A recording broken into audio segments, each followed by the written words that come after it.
So this is Ron Paul with your weekly update for Monday, September 7th. Last week, Europe saw one of its worst crises in decades. Tens of thousands of migrants entered the European Union via Hungary, demanding passage to their hoped-for final destination, Germany. While the media focuses on the human tragedy of so many people uprooted and traveling in dangerous circumstances, there is very little attention given to the events that led them to leave their countries. Certainly, we all feel for the displaced people, especially the children, but let's not forget that this is a man-made crisis and it is a government-made crisis. The reason so many are fleeing places like Syria, Libya, Afghanistan, and Iraq is that the U.S. and European interventionist foreign policy has left these countries stabilized with no hopes of economic recovery. This mass migration from the Middle East and beyond is a direct result of the neocon foreign policy of regime change, invasion, and pushing democracy at the barrel of a gun. Even when they successfully change the regime, as in Iraq, what is left behind is an almost uninhabitable country.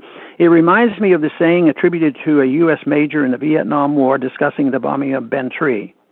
It became necessary to destroy the town in order to save it.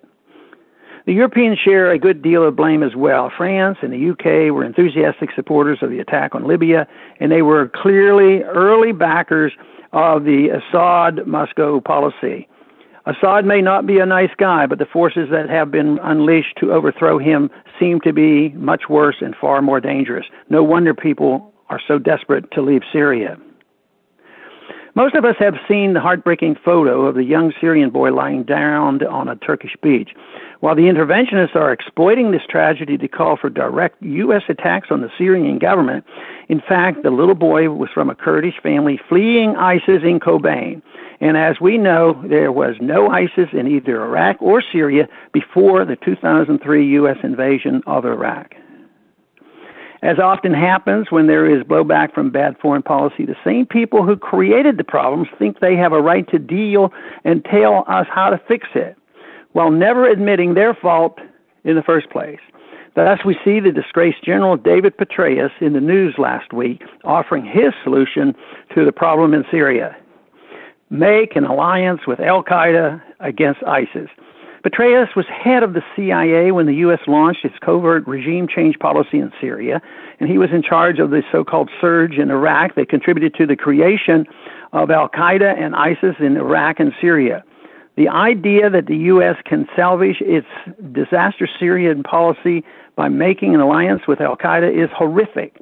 Does anyone think the refugee problem in Syria will not be worse if either al-Qaeda or ISIS takes over the country? Here is the real solution to the refugee problem.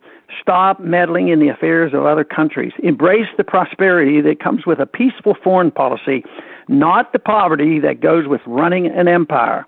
End the empire. Thanks for calling this update. A new update is placed on this number, 888-322-1414, every Sunday. The written text can be found on my Ron Paul Institute website at www.ronpaulinstitute.org and on my Facebook page. Thanks for calling.